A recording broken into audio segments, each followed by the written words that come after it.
Hi crafty friends, Jen Cassell here. Today I am designing for a 12 by 12 cardstock shop. I am using some of the fabulous paper from their Encore Texture line. I've come up with a really fun color palette to create this adorable little box that is perfect for some craft room storage. So if you peek inside, as you can see, I have my washi tape hanging out in here. Really cute, and I even put in a little blade so that you have a nice tear off for your tapes. Now you can make this box completely your own. You don't have to have this rod in here to place the washi tape. You could easily just take this away and not use the serrated blade, and you've got yourself a cute little gift box. But I did a fun create for the front.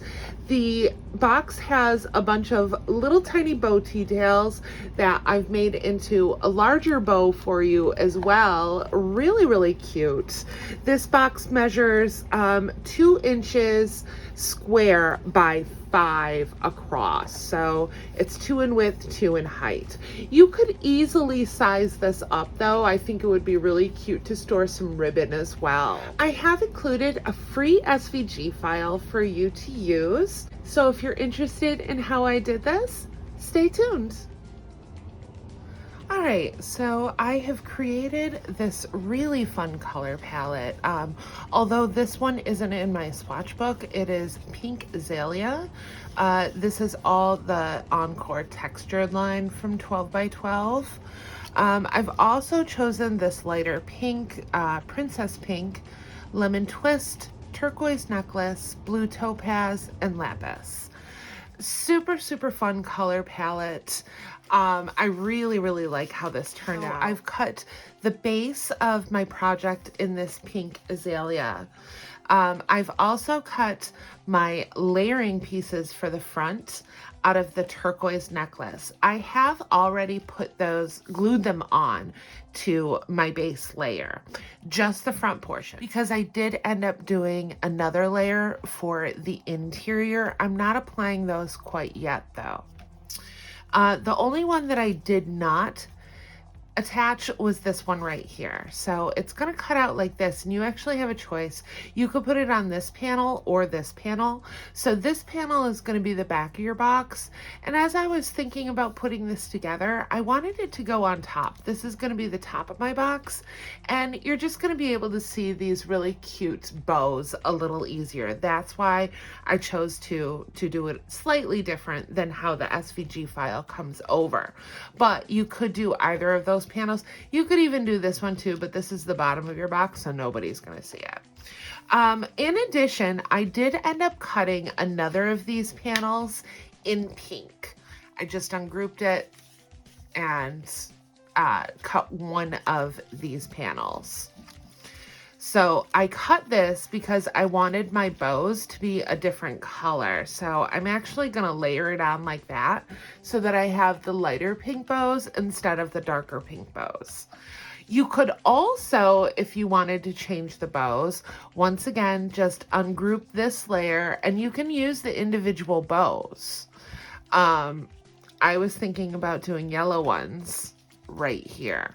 So you have a couple different options if you want to change the color of the bows. It's completely up to you. I've also cut, these are the larger bows that are included. I did end up doing a little foam in between the layers. I did cut a second of the blue topaz for the back. And you're going to have 2 of these. The reason that I did cut a second for it is I'm probably going to tilt my bows out a little bit, so you will be able to see the background if you're kind of tilting them out. It all depends on how you want to put it together. Now you're also going to have a bunch of these little round donut shaped holes. Split them in half and then just do them back to back. They're going to be supporting elements for the rod that goes through the middle of the box. These I've already put together as well. They're just a layering piece for this.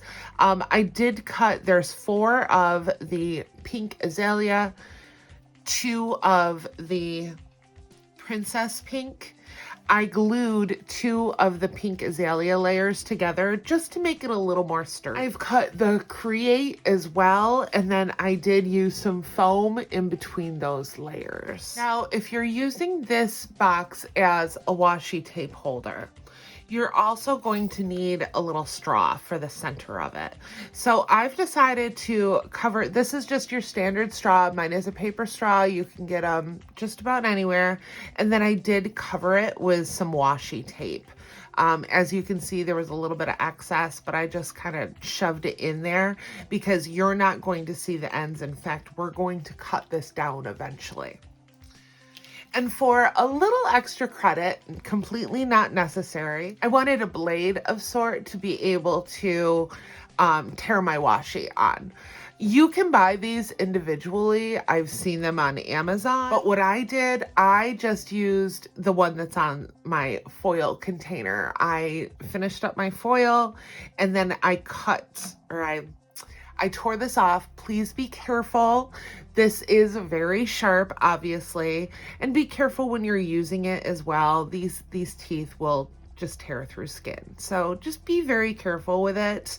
And then I used some tin snips to cut it down to just shy of 5. It's like 4 7/8 of an inch. So you just want a little bit of clearance when it goes across your box. Let's get started on putting our file together. I'm going to finish up gluing this pink down first. Make sure that you're really getting the glue into these little spiked pieces, and that'll make sure that you are not going to have your paper lift. And I think I will make these yellow, so I'm gonna go ahead and add glue to these pieces too. Now that I have all of my exterior pieces completed, I'm gonna go ahead and flip this over and grab your bone folder to really give those score lines a nice crease.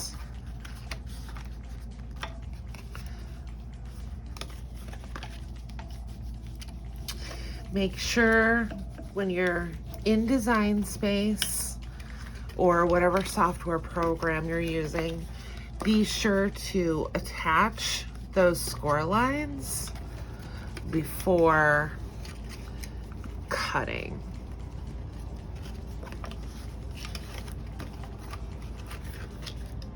And this is just a cute box for you to use regardless of whether you make it a washi tape holder or not. It would actually be really cute a little bigger as well. But what you could do is just take out the holes in the side of the box. Okay. Now that we have all of our score lines completed, we can go ahead and start putting in some of the pieces for the interior as well. So with this one, I did not cut the bows on the inside.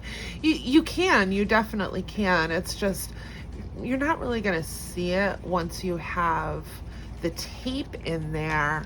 Although if you were doing it as a regular box, I think the bows would be super cute. Okay, so I have just about all of my interior pieces completed with the exception of this one right here and this one right here. That's where we're gonna glue our tabs down, so I'm gonna use these to cover them up. So let's start with these smaller tabs right out front here.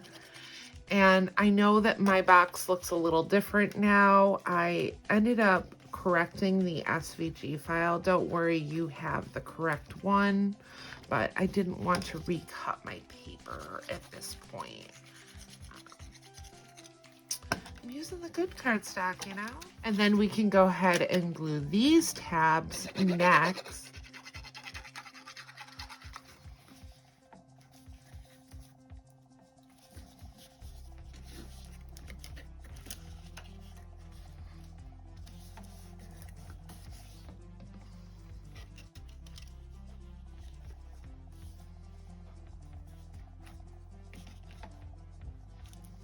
Okay, I have this back tab completed. I'm gonna hold off on putting this piece in until last because I'm going to use the sharpened blade with it.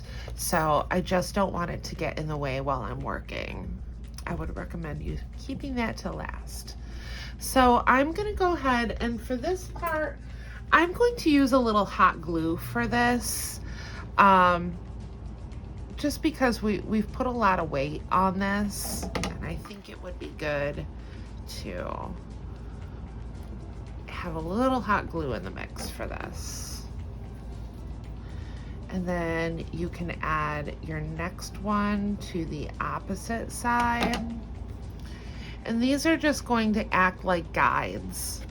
It just gives you a little extra stability in this area for when you put your straw in.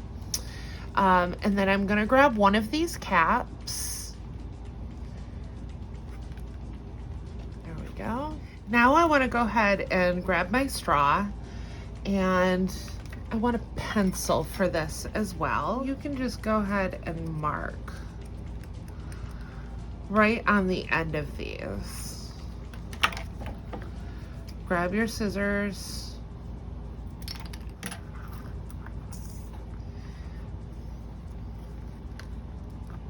And to add this piece, I'm just gonna use, this is called Tack It. You can get it anywhere. It's generally kind of like, you know, made for posters and stuff like that. But I'm just gonna throw just a little bit on the end here, and you can push that right into your straw. And this stuff is reusable, so you can pop it off and put your washi tape on the inside. Super easy. Now I'm going to grab my serrated blade here, and I'm just going to use a bead of hot glue to put this on, and I'm going to run it right along this edge here. Be very careful. This is extremely sharp, and I am just adding this so that the teeth are just showing. I don't have it sticking out a whole lot. Here's a close-up. Now you can add this in, and that'll cover up where you have put your blade.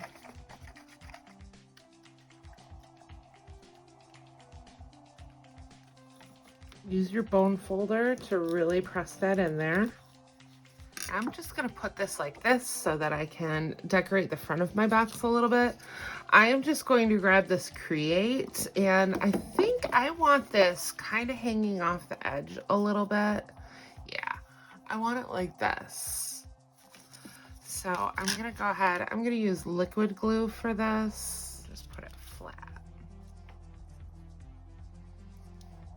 And I will attach these bows using a little hot glue.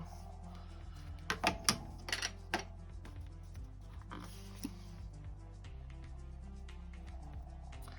going to put them right at the corners. So like I said, you can kind of see that blue in the back. That's why I cut an extra one.